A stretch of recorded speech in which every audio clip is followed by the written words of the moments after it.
Rogers County deputies rescued 37 animals from a home this week, including dogs, cats, reptiles, birds, and a pony.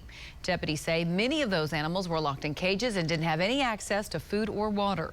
News on 6's Jordan Tidwell is live with details about now 2 arrests. Jordan? Lori, Dustin and Ann Parker turned themselves into the Rogers County Sheriff's Office today, and they now both are charged with dozens of counts of animal cruelty.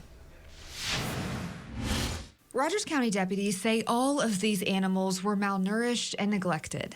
Not only did we see neglected animals on scene, we saw several dead animals on scene, in plain sight. Lieutenant Daniel Welch says someone called the sheriff's office after going to the house and seeing the animals.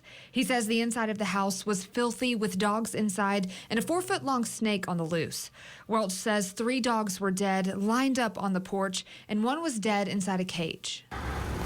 Many of the animals were pinned up. They didn't have access to food or water, covered in parasites, just didn't appear to be wormed, didn't appear to have much, vet care or anything like that. Welch says Dustin and Ann Parker refused to give deputies an explanation.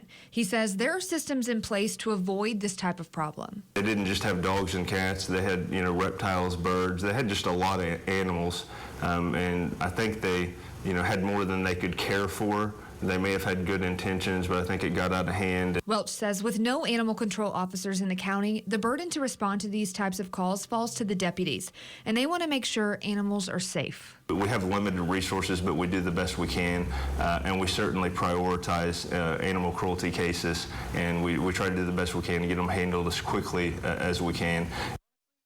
The Humane Society of Tulsa helped rescue the animals and are asking for donations to care for them. Jordan Tidwell, Oklahoma's Own, News on 6.